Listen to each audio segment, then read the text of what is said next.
Good morning student, welcome to my YouTube channel IPS mathematics classes. आज हम लोग class 12 का ध्यान दीजिएगा, क्लास 12 का फिजिक्स का मॉडल सेट मारेंगे। ठीक है, मॉडल सेट जिसमें आप लोगों को कमेंट सेक्शन में आपका क्वेश्चन का आंसर भी देना है स्टूडेंट, क्वेश्चन का आंसर भी देना है। और साथ ही साथ अगर हमारे चैनल पर नए हैं तो लाइक एंड सब्सक्राइब करना मत भूलिएगा, ताकि न्यू वीडियो का जो अपलोडिंग है, न्यू वीडियो का नोटिफिकेशन है आपके चैनल पर, आपके मोबाइल पर, यूट्यूब पर आपको जस्ट मिल जाए। ठीक है, तो चलते हैं, हम लोग अपना काम करते हैं। तो मैं बता देना चाहता हूं कि हम लोग 3 प्रीवियस ईयर्स का हम लोग मॉडल सेट इस पर वीडियो पर अपलोड किया जाएगा। ठीक है, 3 ईयर्स यानी लगभग हो जाएगा हमारा 18, 19, 20। ठीक है, 18, 19, 20 ये तीनों ईयर का आपको मॉडल सेट मरवाया जाएगा। ये तीनों ईयर का आप लोगों को लिए मॉडल सेट मरवाया जाएगा, जो कि फिजिक्स, केमिस्ट्री, इंग्लिश, हिंदी जो भी सब्जेक्ट होता है आप लोगों को A to Z सब्जेक्ट का मॉडल सेट मरवाया जाएगा स्टूडेंट।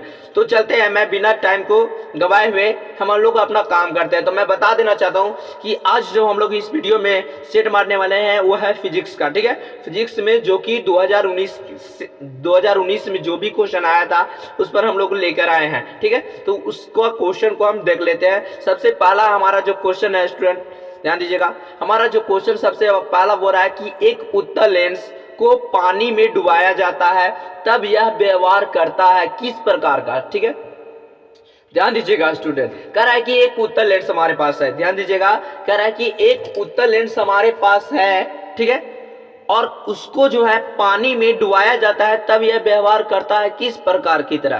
तो आपको अगर पता है तो प्लीज कमेंट सेक्शन में जाकर के, आपके पास 2 सेकेंड, 5 सेकेंड का मैक्सिमम जो है 5 सेकेंड का आपको टाइम दिया जाएगा। आप जल्दी जाकर के कमेंट सेक्शन में दीजिए कि फर्स्ट का क्या हो सकता है। तो बताइए जल्दी से स्टूडेंट, जल्दी से। एक उत्तल लेंस को पानी में अगर डुबा दिया जाता है तो वह किस प्रकार की व्यवहार करेगा। ऑप्शन नंबर ए में है उत्तल लेंस की तरह, बी में है अपसारी लेंस की तरह, सी में है प्रिज्म की तरह और डी में है अवतल दर्पण की तरह। तो इसका आंसर 100% राइट है स्टूडेंट, ऑप्शन नंबर ए। यह उत्तल लेंस की तरह व्यवहार करेगा, यह उत्तल लेंस के जैसा काम करेगा। तो चलते हैं हमारा क्वेश्चन नंबर सेकंड की तरफ। और एक बात मैं और बता देना चाहता हूं स्टूडेंट की, जो भी अगर 35 में अगर आप 35 मारते हैं तो आप हमें कमेंट बॉक्स में बताइए कि कमेंट बॉक्स में कि हमने 35 में 35 मारा। ठीक है, तो चलिए हमारा क्वेश्चन नंबर सेकंड पढ़ते हैं। तो क्वेश्चन नंबर सेकंड है हमारा स्टूडेंट कि एल आर परिपथ का शक्ति गुणांक होता है। एल आर मतलब होता है स्टूडेंट, एल से लोड, आर से होता है रेसिस्टर यानी प्रतिरोध, जिसमें प्रतिरोध होता है और प्रेरक होता है, उसका शक्ति गुणांक बताइए। तो कमेंट बॉक्स में बताइए, आप लोगों के पास 5 सेकंड का टाइम है। जल्दी जल्दी जल्दी जल्दी कमेंट बॉक्स में कमेंट कीजिए कि आपके पास 5 सेकंड हो चुका है। तो हम मैं बता देना चाहता हूँ, देखिए ऑप्शन नंबर ए आप देखिएगा, तो ऑप्शन नंबर ए में है आर प्लस ओमेगा ए। ठीक है, ये देखिए इसको ओमेगा लिखना चाहिए था लेकिन यहाँ पे ओमेगा नहीं लिखा है। ऑप्शन नंबर बी में है आर बटे रूट अंडर आर स्क्वायर जोड़ ओमेगा स्क्वायर जोड़ L square. Option number C में है student R into root under R square जोड़ omega square into L square. और ऑप्शन नंबर डी में है स्टूडेंट ओमेगा एल बटा आर। तो इसका ऑप्शन नंबर बी 100% राइट है स्टूडेंट, आर बटे रूट अंडर आर स्क्वायर जोड़ ओमेगा स्क्वायर एल स्क्वायर। ठीक है, तो ये रहा आपका सेकंड का आंसर। चलिए हम लोग क्वेश्चन नंबर थर्ड की तरफ चलते हैं। तो क्वेश्चन नंबर थर्ड आपका बिल्कुल इजी है स्टूडेंट, आप लोग बताइए। जज की कह रहा है कि प्रत्यावर्ती धारा की वर्गमूल माध्यमान और शिखर मान का अनुपात क्या होगा।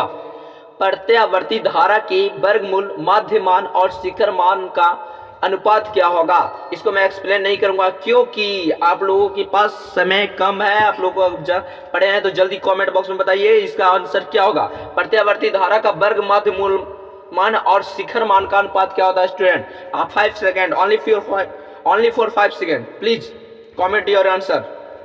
जल्दी जल्दी जल्दी बताइए हमें कि क्या होगा इसका। बिल्कुल सही स्टूडेंट, जो ऑप्शन नंबर बी मारे हैं वो 100% राइट है। इसका 1/√2 होगा इसका अनुपात प्रत्यावर्ती धारा। ध्यान दीजिएगा, प्रत्यावर्ती धारा में जो है वर्ग माध्यमान और शिखर मान का जो अनुपात होता है स्टूडेंट 1/√2 होता है। ठीक है, तो चलिए हमारे पास क्वेश्चन नंबर 4 की तरफ चलते हैं। बताइए 35 में 35 मारना है स्टूडेंट। ठीक है, तो हमारा क्वेश्चन नंबर 4 में देखिएगा, कह रहा है कि विद्युत चुंबकीय तरंग के संचरण की दिशा होती है। बताइए अब ऑप्शन नंबर ए में है बी के समानांतर, ई के समानांतर, बी और ई सदिश के क्रॉस गुणन के समानांतर, और यहाँ ऑप्शन नंबर डी में बोला गया है ई और बी सदिश के क्रॉस गुणन के समांतर, इसमें एक ई आगे कर दिया, ठीक है। तो option comment your answer please, comment your answer जल्दी जल्दी जल्दी स्टूडेंट। कि विद्युत चुंबकीय तरंग का संचरण की दिशा होता है, संचरण मतलब समझ सकते हैं प्रवाहित, तो हमारा हो जाएगा ऑप्शन नंबर बिल्कुल सही है स्टूडेंट। ऑप्शन नंबर जिनका जो जो कमेंट किए हैं ए, उनका 100% राइट है, ठीक है। चलिए हमारा क्वेश्चन नंबर 5 की ओर चलते हैं। क्वेश्चन नंबर 5 जो है स्टूडेंट आपका देखिएगा, अरे कि प्रकाश के रंग का कारण है, समझिएगा प्रकाश के रंग, आखिर प्रकाश के रंग का कारण क्या हो सकता है स्टूडेंट। इसमें फर्स्ट में है इसकी आवृत्ति, सेकंड में है इसका वेग, सी में है इसकी कला, डी में है इसका आयाम। तो इसका कमेंट और आंसर जल्दी कीजिए, 5 सेकंड ओनली फॉर। प्रकाश के रंग का कारण क्या है, प्रकाश के रंग का कारण क्या है, तो 100% राइट है स्टूडेंट आपका कि ऑप्शन नंबर ए, इसकी आवृत्ति पर डिपेंड करती है कि कलर कैसा होगा, ठीक है। आवृत्ति अगर ज्यादा है तो है ना, समझ सकते हैं आप, तो इसकी आवृत्ति पर डिपेंड करती है। प्रकाश के रंग का कारण है इसकी आवृत्ति। चलिए हमारा क्वेश्चन नंबर 6 देख लेते हैं। क्वेश्चन नंबर 6 जो है स्टूडेंट ध्यान दीजिएगा, क्वेश्चन नंबर 6 है आपको ताप बढ़ने से अर्धचालक का विशिष्ट प्रतिरोध क्या होता है। ताप बढ़ने से अर्धचालक का विशिष्ट प्रतिरोध क्या होता है। ऑप्शन नंबर ए में है बढ़ता है, बी में घटता है, सी में अपरिवर्तित रहता है, डी में शून्य हो जाता है। तो comment your answer question number 6 of question number 6 जल्दी। 4 5 खत्म। इसका ऑप्शन नंबर 100% राइट है, जिसका जो भी जैसे ए में बोलता है बढ़ता है, बी में घटता है, सी में अपरिवर्तित रहता है, और डी में बोल रहा है क्या स्टूडेंट कि शून्य है। तो इसका 100% राइट है कि जब भी ताप बढ़ने से अर्धचालक का जो विशिष्ट प्रतिरोध है स्टूडेंट वह घटता है, ठीक है। तो ऑप्शन नंबर बी इसका 100% राइट है। चलिए हमारा क्वेश्चन नंबर 7 देख लेते हैं। जो भी आप लोग क्वेश्चन बनवाया जा रहा है इस 29 में यानी 2019 में जो भी क्वेश्चन आया था उसका है स्टूडेंट, ठीक है। चलिए तो 7, यदि किसी ऊंचाई ट्रांसफार्मर के प्राथमिक एवं द्वितीयक में क्रमशः N1 और N2 लपेटे हैं, N1 और N2 लपेटे उसमें फेरों की संख्या है ऊंचाई ट्रांसफार्मर में प्राथमिक में और द्वितीयक में, तो बताइए कि फर्स्ट में क्या होगा। ऊंचाई में क्या होता है स्टूडेंट हमें बताइएगा। ऊंचाई में N1 यानी प्राथमिक में फेरों की संख्या या द्वितीयक में फेरों की संख्या ज्यादा होता है, तो इसका हमें बताइए। आप लोग पढ़े होंगे ट्रांसफार्मर के बारे में, जो कि ट्रांसफार्मर 2 प्रकार के होते हैं, एक ऊंचाई होता है और एक अपचाई, ठीक है। तो ऊंचाई में क्या होता है स्टूडेंट, आप कॉमेडी और अक्सर की इसका जो है N1 जो है और N2 जो है, N1 जो है प्राथमिक के लिए है और N2 जो है द्वितीय के लिए। तो कॉमेडी और अक्सर इसका 100% आंसर क्या हो सकता है, जल्दी स्टूडेंट। तो 100% राइट है जिनका ऑप्शन नंबर बी है, क्योंकि आप जानते ही होंगे कि प्राथमिक कुंडली में फेरों की संख्या द्वितीय कुंडली से कम होता है। इसका मतलब है कि N2 में ज्यादा होगा फेरों की संख्या, तो 100% राइट है। जो भी मारे हैं उनका 100% राइट है। चलिए तो हमारा क्वेश्चन नंबर जो है स्टूडेंट 8 देख लेते हैं। क्वेश्चन नंबर 8 बिल्कुल इजी है स्टूडेंट, आप समझिएगा। कह रहा है कि पृथ्वी के किसी स्थान पर टीवी प्रेषण टावर की ऊंचाई 245 मीटर है। पृथ्वी के किसी स्थान पर एक टीवी प्रेषण टावर की ऊंचाई जो है 245 मीटर है, 245 मीटर है, ठीक है। जितनी अधिकतम दूरी तक इस टावर का प्रसारण पहुंचेगा वह है, मतलब कह रहा है कि समझिएगा इसका कहने का मतलब कि कह रहा है कि पृथ्वी के किसी स्थान पर एक टीवी टावर है जिसकी ऊंचाई इतना है, तो कितना दूरी तक यह प्रसारण पहुंचेगा। यानी कॉमेंट और अक्सर आपको आता है तो मरना मैं तो बताऊंगा ही, ठीक है। तो कमेंट कीजिए, आपके पास 5 सेकंड ओनली फॉर, ठीक है। जल्दी जल्दी जल्दी। तो इसका स्टूडेंट 100% देखिए, फर्स्ट में बोल रहा है 245 मीटर, सेकंड में बोल रहा है 245 किलोमीटर, थर्ड में बोल रहा है 56 किलोमीटर और डी में बोल रहा है 112 किलोमीटर। तो इसका ऑप्शन नंबर सी 100% राइट है। रीजन आपको सब्जेक्ट में बता दिया गया है आखिर क्यों, ठीक है। चलिए तो हमारा क्वेश्चन नंबर 9 देख लेते हैं। क्वेश्चन नंबर 9 है स्टूडेंट, कह रहा है कि निम्नलिखित में किसका अपवर्तनांक सबसे ज्यादा होता है। अपवर्तनांक का स्टूडेंट आप हमें बताइए, कमेंट कीजिए कि निम्नलिखित में किसका अपवर्तनांक सबसे ज्यादा होता है। फर्स्ट में कांच, सेकंड में है पानी, सी में है लोहा, डी में है हीरा। तो ऑप्शन नंबर आप टिक कीजिए, टिक आउट कीजिए, कमेंट कीजिए जल्दी कि क्वेश्चन नंबर 9 का ऑप्शन क्या हो सकता है, किसका अपवर्तनांक सबसे ज्यादा होता है। 100% राइट है। जो भी हीरा मारे हैं उनका 100% राइट है स्टूडेंट। तो ऑप्शन नंबर 9 का डी होगा। चलिए तो हम लोग क्वेश्चन नंबर 10 की तरफ चलते हैं। 10 ध्यान दीजिएगा स्टूडेंट, 10 समझिएगा। क्वेश्चन नंबर 10, क्वेश्चन नंबर 10 आपका कह रहा है कि ANND का गेट बुलियन व्यंजक है, बताइए।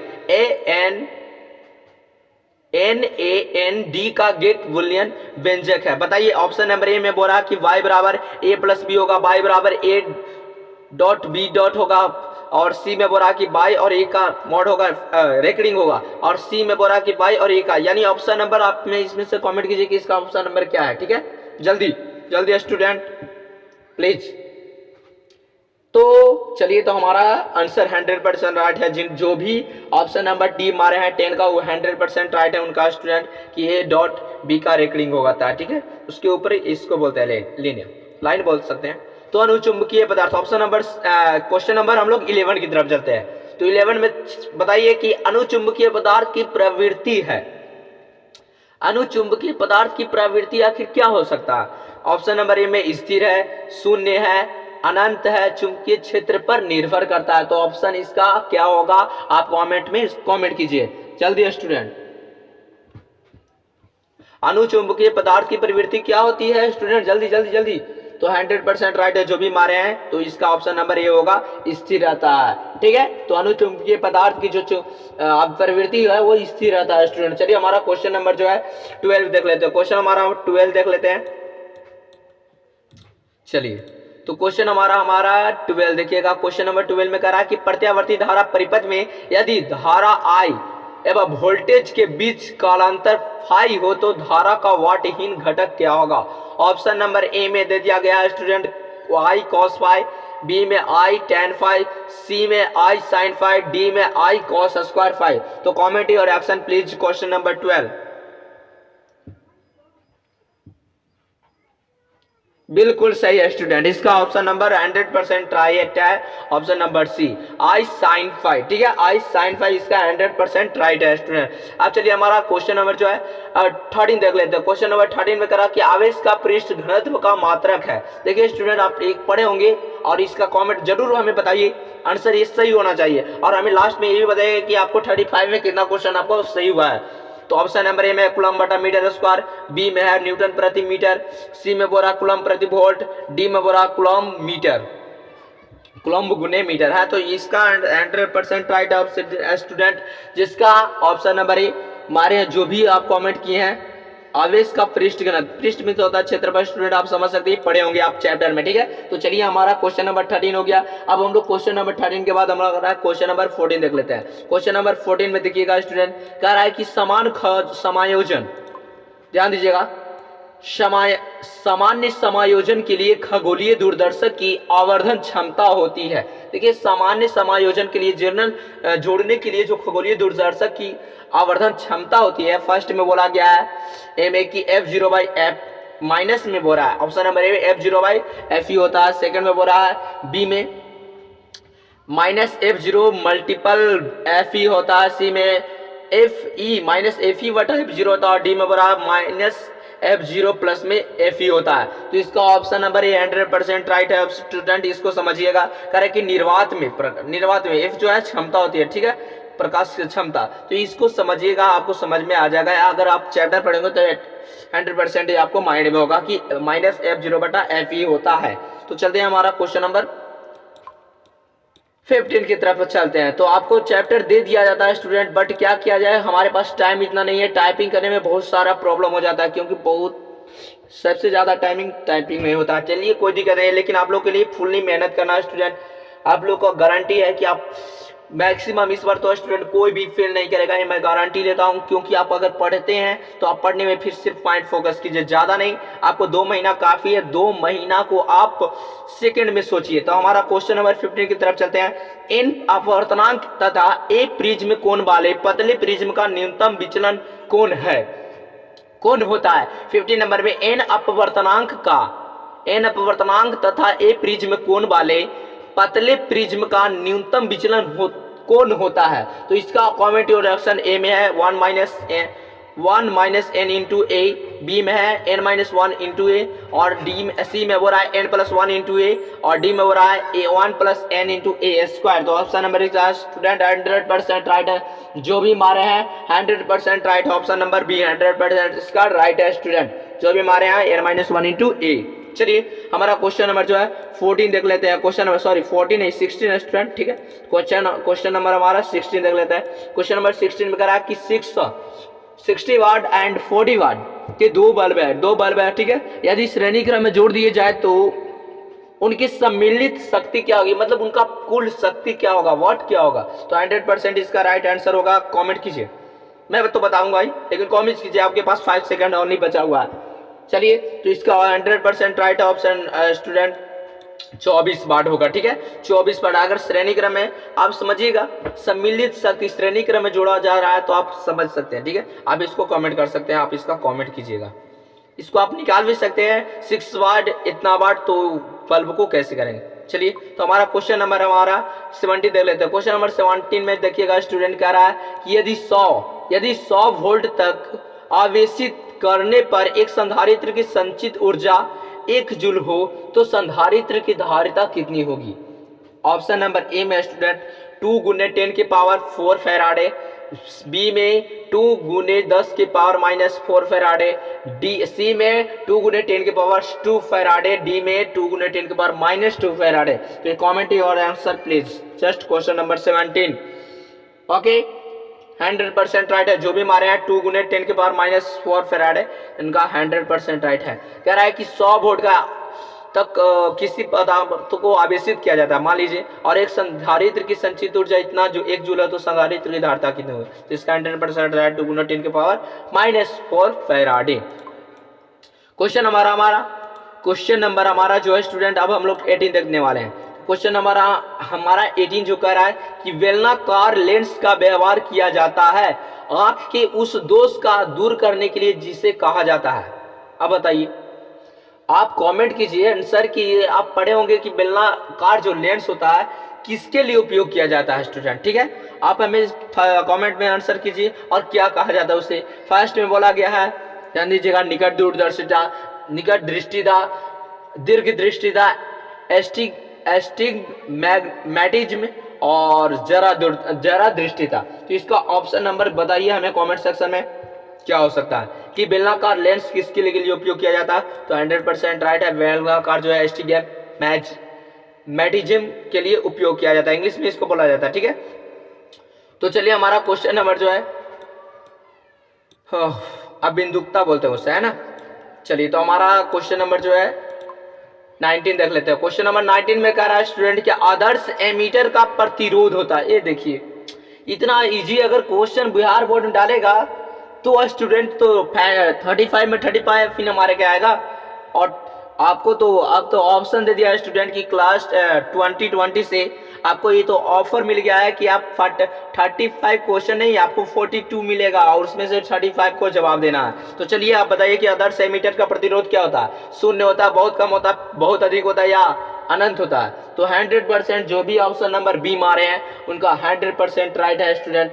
ऑप्शन नंबर 19 का बी जो भी मारे हैं उनका 100% राइट है, ठीक है। एमीटर का प्रतिरोध बहुत कम होता है, या तो उसको बोल सकते हैं शून्य भी हो सकता है। तो इसका अगर शून्य दिया हुआ रहेगा तो शून्य मारिएगा, लेकिन अगर आपको शून्य नहीं दिया हुआ रहे तो बहुत कम भी मार सकते हैं। चलिए तो इसका आंसर नंबर ए 100% राइट है शून्य। अगर शून्य नहीं दिया हुआ रहेगा तो बहुत कम मारना है। चलिए अब हमारा क्वेश्चन नंबर 20, ठीक है, 20 देख लेते हैं। पृथ्वी के चुंबकीय क्षेत्र जिसका BH में यदि किसी चुंबकीय सुई के दोलन की आवृत्ति n हो तो इसका ऑप्शन नंबर ए में है n समानुपाती होगा BH, बी में है n स्क्वायर समानुपाती होगा BH और सी में है n समानुपाती होगा B स्क्वायर H के, डी में बोल रहा है n स्क्वायर समानुपाती होगा 1/BH के। तो इसका कमेंट और आंसर है student only 5 second for time. Please जल्दी comment your answer.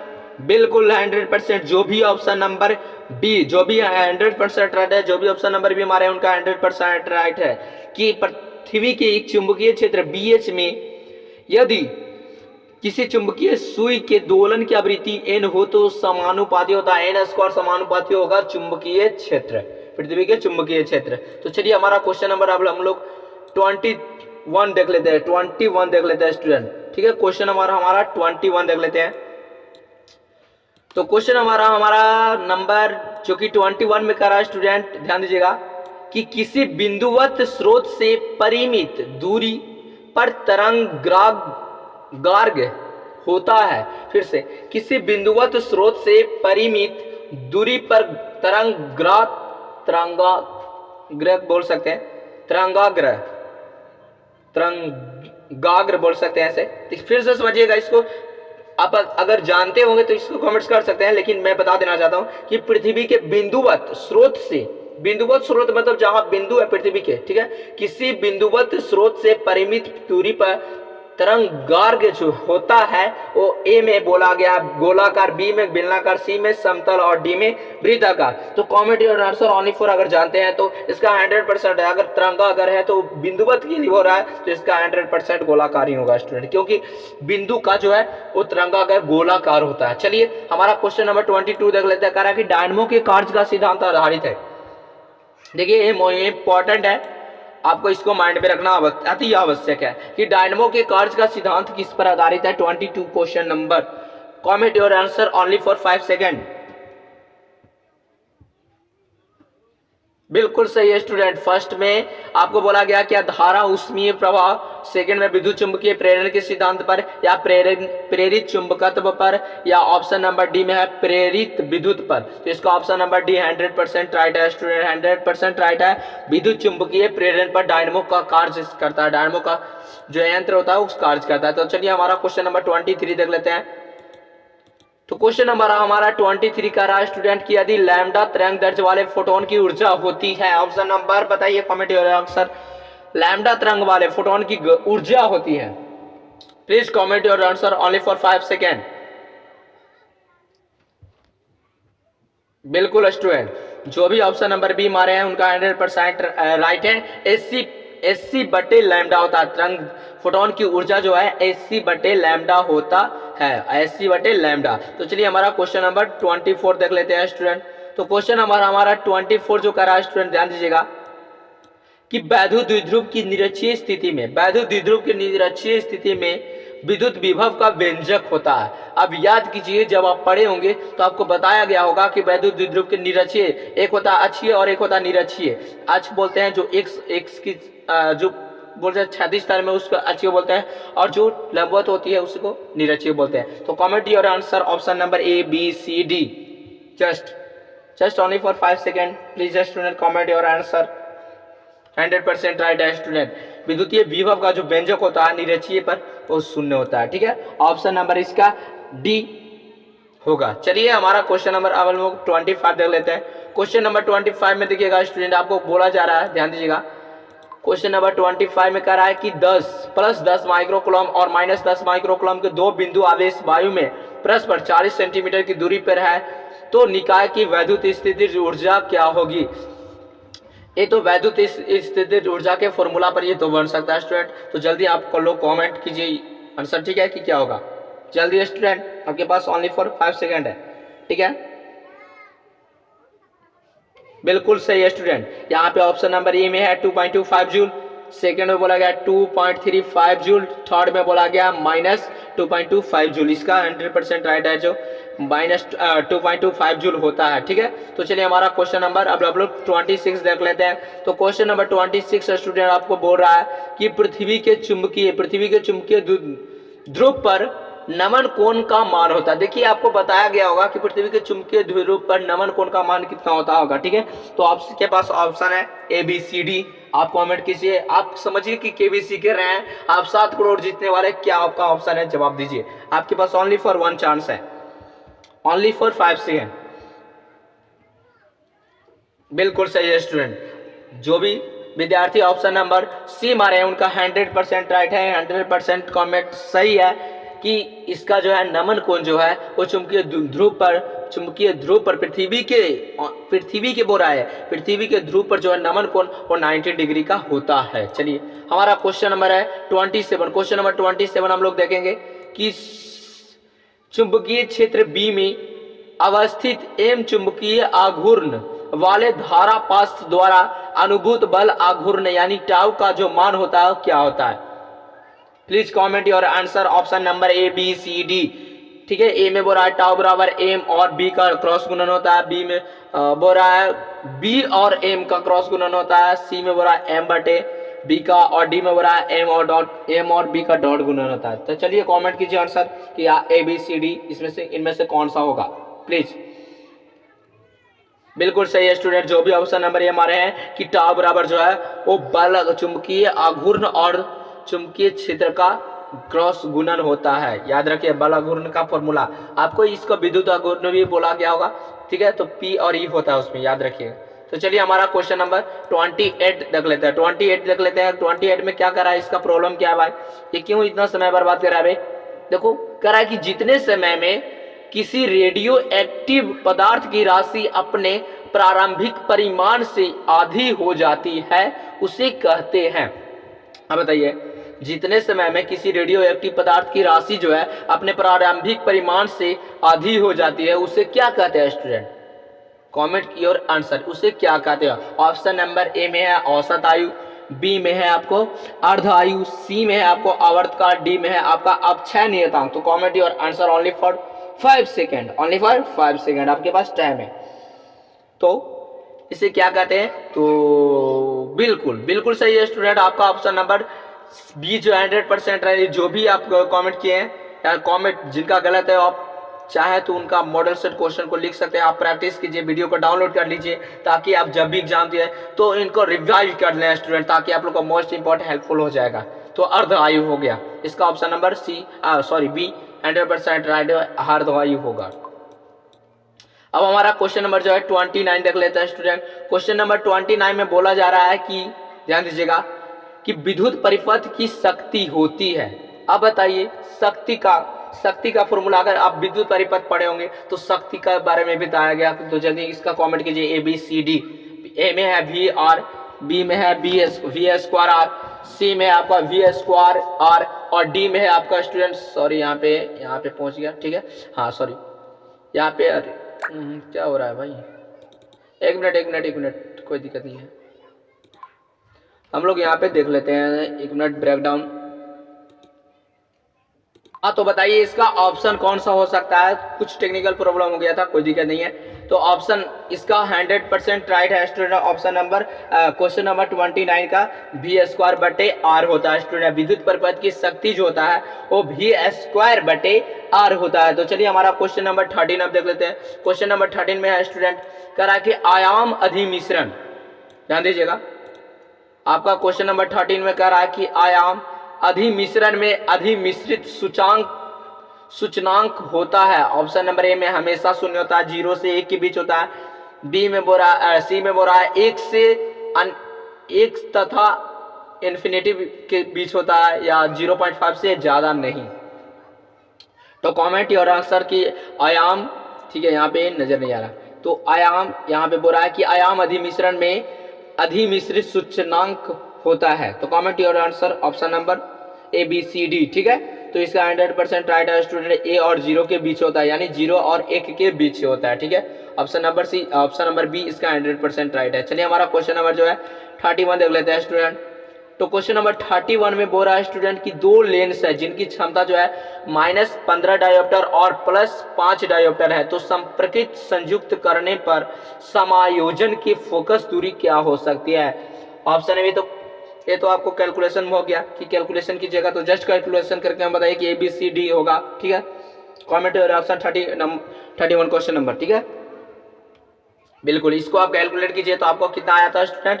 Option number B -10 centimetre आया होगा। ठीक है, तो चलिए हमारा क्वेश्चन नंबर 32 अब देख लेते हैं। तो क्वेश्चन नंबर 32 में बोल रहा है स्टूडेंट